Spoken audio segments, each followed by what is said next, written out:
Next है disaccharide. Disaccharide को जब हम हाइड्रोलाइसिस करते हैं डाइल्यूट एसिड और इंजाइम के साथ तो प्रोड्यूस होता है 2 मॉलिक्यूल्स। एंड ये मॉलिक्यूल्स जो होता है ये सेम भी हो सकता है और डिफरेंट भी हो सकता है। मतलब कि जब हम डाइसैकराइड का हाइड्रोलाइसिस करते हैं तो 2 मोनोसैकराइड प्रोड्यूस होता है। एंड ये मोनोसैकराइड जो प्रोड्यूस हुआ है 2, ये ज्वाइंट रहता है ऑक्साइड लिंकेज से। एंड ये ऑक्साइड लिंकेज बनता कैसे है, जब ये दोनों मोनोसैकराइड से वाटर का लॉस होता है। एंड इस टाइप का जो लिंकेज होता है मतलब कि 2 मोनोसैकराइड यूनिट जो होता है वो ऑक्सीजन एटम से ज्वाइन रहता है, इसको बोलते हैं ग्लाइकोसाइडिक लिंकेज। अगर देखो अल्डिहाइडिक और कीटोनिक ग्रुप बॉन्डेड रहता है तो इस टाइप के शुगर को बोलते हैं नॉन रिड्यूसिंग शुगर। एंड इसका एग्जांपल सुक्रोज दिया गया है। सुक्रोज जो है ये नॉन रिड्यूसिंग शुगर है क्योंकि इसका जो फंक्शनल ग्रुप रहता है एल्डिहाइडिक और कीटोनिक ये सब बॉन्डेड रहता है। और फिर बोला गया है कि जब फंक्शनल ग्रुप फ्री हो तो उस टाइप के शुगर को रिड्यूसिंग शुगर बोलते हैं। एंड इसका एग्जांपल दिया गया है माल्टोज एंड लैक्टोज। तो यहाँ पे सुक्रोज का हाइड्रोलाइसिस किया गया है। एंड सुक्रोज होता क्या है, डाइसैकराइड होता है।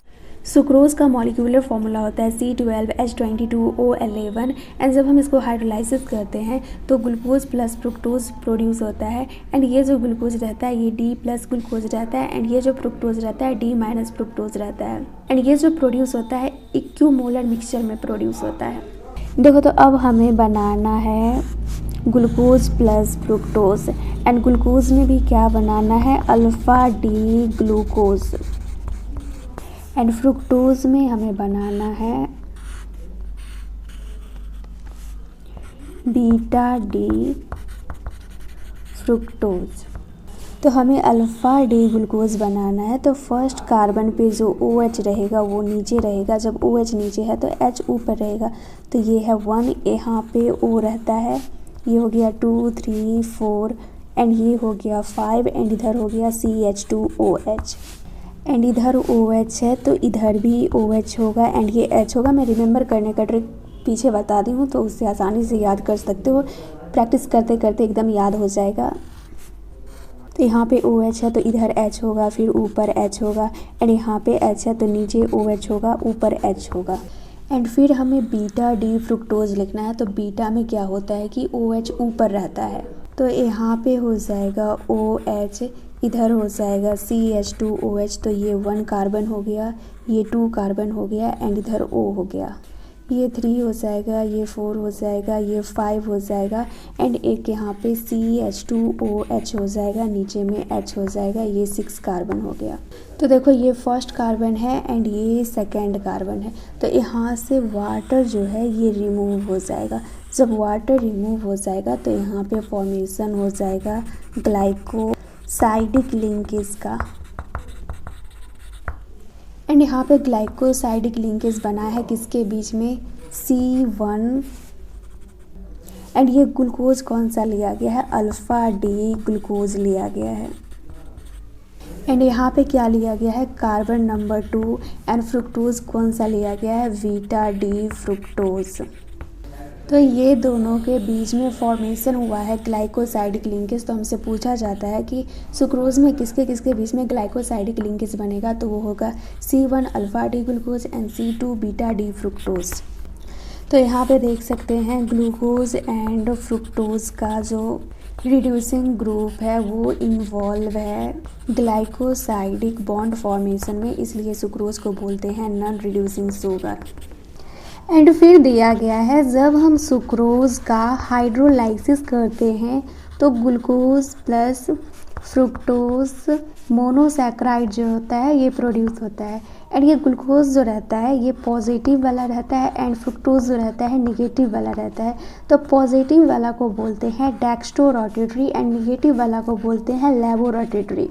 तो पॉजिटिव वाला रहता है उसको स्मॉल d से डिनोट करते हैं एंड निगेटिव वाला को L से डिनोट करते हैं। अगर जनरली देखा जाए हाइड्रोलाइसिस से पहले सुक्रोज को तो ये डेक्स्ट्रोरोटेटरी होता है, मतलब कि इसका साइन पॉजिटिव होता है।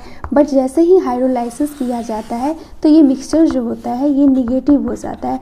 अब निगेटिव क्यों होगा, अब निगेटिव होने का एक ही रीज़न है कि लेवो रोटेटरी का अमाउंट ज़्यादा होगा कंपेयर टू डेक्स्ट्रो रोटेटरी, मतलब कि एल जो है ये ज़्यादा है डी के कंपेयर में, तो ये पूरा सॉल्यूशन जो हो जाएगा ये निगेटिव हो जाएगा एंड इसलिए इसको बोलते हैं इन्वर्ट शुगर। मतलब कि अब जो सुक्रोज का मिक्सचर हो गया, अब डी ना मतलब कि डी पॉजिटिव ना रह के निगेटिव हो गया। एंड नेक्स्ट डाइसैकेराइड का एग्जांपल है माल्टोज। माल्टोज को जब हम हाइड्रोलाइसिस करते हैं तो दोनों जो प्रोडक्ट बनता है वो ग्लूकोज एंड ग्लूकोज ही बनता है एंड ग्लूकोज भी मोनोसैकेराइड होता है। अब ये जो ग्लूकोज रहता है दोनों अल्फ़ा डी वाला रहता है, ये भी अल्फ़ा डी वाला रहता है। तो अब अल्फ़ा ग्लूकोज को कैसे बनाते हैं, ये हमें 2 ग्लूकोज बनाना है, तो मैं बोली थी बेंजीन रिंग जैसा आराम से बना लो। ये डंडा लगा दो एंड यहाँ पे ओ डाल दो एक। तो हमें अल्फ़ा बनाना है, तो अल्फ़ा में OH जो रहता है ये नीचे रहता है, तो ये 1 हो गया, ये 2 हो गया, 3 हो गया, 4 हो गया, 5 हो गया एंड यहाँ पे एक CH2OH होगा। ऊपर में CH2OH है तो यहाँ पे H होगा, फिर यहाँ पे OH H है तो इधर भी OH H होगा, इधर H होगा एंड इधर OH होगा, इधर OH होगा एंड इधर H होगा। एंड ये सब का लिखने का तरीका मैं बहुत ही अच्छा से समझा दी हूँ, तो अब डायरेक्ट ही मैं लिख देती हूँ। एंड हमें पता है माल्टोज में जो लिंकेज बनता है ये C1 एंड C4 के बीच में बनता है, तो यहाँ पे C1 लिखे तो अब इधर C4 वाला लिखना पड़ेगा, मतलब कि अब इसको उल्टा करके इधर लिख देते हैं। तो ये रहा OH, ये रहा H, बट ये कार्बन नंबर 4 हो गया, ये 3 हो जाएगा, 2 हो जाएगा, 1 हो जाएगा, 4 के बाद ये 5 हो जाएगा एंड ऊपर में हो जाएगा CH2OH, ये 6 हो गया, नीचे में H, ये H हो जाएगा, OH हो गया, OH H एंड इधर OH एंड H। तो ये दोनों के बीच में हमें ऑक्साइड लिंकेज बनाना है, तो यहाँ पे हम क्या करेंगे कि वाटर को रिमूव कर देंगे। जैसे ही वाटर को रिमूव कर देंगे तो इसका रफ डायग्राम बनाए तो कुछ इस टाइप से बनेगा। तो ये कार्बन नंबर 1 है एंड ये कार्बन नंबर 4 है। तो यहाँ पे देख सकते हैं ग्लाइकोसाइडिक लिंकेज का फॉर्मेशन हो गया। लिंकेज में इन्वॉल्व कौन है, C1 and C4 carbon. C1 कौन है, अल्फ़ा डी वाला एंड C4 भी है अल्फ़ा डी वाला। एंड माल्टोज जो होता है ये रिड्यूसिंग शुगर होता है, क्योंकि एक ग्लूकोज ये हो गया एंड एक ग्लूकोज ये हो गया, तो इसमें तो जो अल्डिहाइड ग्रुप था वो इन्वॉल्व है ग्लाइकोसाइडिक लिंकेज में, बट सेकेंड कार्बन का जो फर्स्ट कार्बन है वो फ्री है, मतलब कि फंक्शनल ग्रुप एल्डिहाइड जो है ये फ्री है, तो ये रिड्यूसिंग शुगर हो सकता है। क्योंकि कोई भी फंक्शनल ग्रुप हो, एल्डिहाइड एंड कीटो, अगर ये सब फ्री है तो वो रिड्यूसिंग शुगर होगा। सुक्रोज में देखते हैं कि ना एल्डिहाइड फ्री रहता है ना फ्रुक्टोज फ्री रहता है, इसलिए वो नॉन रिड्यूसिंग शुगर है। तो अब हमसे अगर लिंकेज पूछता है कि माल्टोज में किसके और किसके बीच में होगा, तो माल्टोज में हाइड्रोलाइसिस करने के बाद सिर्फ ग्लूकोज ही प्रोड्यूस होता है एंड वो भी ग्लूकोज कौन सा प्रोड्यूस होता है, अल्फ़ा वाला। एंड लिंकेज किसमें रहता है, तो इसमें इन्वॉल्व रहता है C1 and C4 carbon and बीच में O रहता है। तो बस इतना ही बात इसमें याद रखना है। एंड नेक्स्ट डाइसैकेराइड का एग्जाम्पल दिया गया है लैक्टोज। तो लैक्टोज में भी जो लिंकेज रहता है वो C1 एंड C4 के बीच में ही रहता है एंड लैक्टोज को बोलते हैं मिल्क शुगर। तो लैक्टोज कंपोजिट किससे रहता है, ये कंपोजिट रहता है बीटा डी ग्लूकोज से एंड बीटा डी गैलेक्टोज से। तो अब ये दोनों का फिगर बना के अच्छा से लिंकेज समझ लेते हैं। तो सबसे पहले बनाते हैं बीटा डी गैलेक्टोज। तो जैसे बताई थी एक बेंजीन बना लो एंड बीटा में क्या होता है कि OH जो रहता है फर्स्ट कार्बन पे वो ऊपर रहता है एंड ये हो गया H, इधर हो गया O, ये हो गया 2 3 4 5 एंड ये हो गया CH2OH। नीचे में H है, इधर ऊपर H होगा, नीचे OH होगा, फिर H होगा, फिर OH होगा, फिर OH होगा एंड फिर H होगा।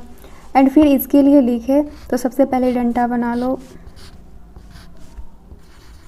ये H होगा, ये OH होगा, ये कार्बन नंबर 1 हो गया, 2 3 4 5 एंड ऊपर में 6 होगा, तो उसको तो आराम से CH2OH लिख दो, नीचे में H लिख दो, इधर OH H यहाँ पे OH H, फिर ये H हो जाएगा, ये OH हो जाएगा, तो इसको बोलते हैं बीटा डी गैलेक्टोज एंड इसको बोलते हैं बीटा डी ग्लूकोज।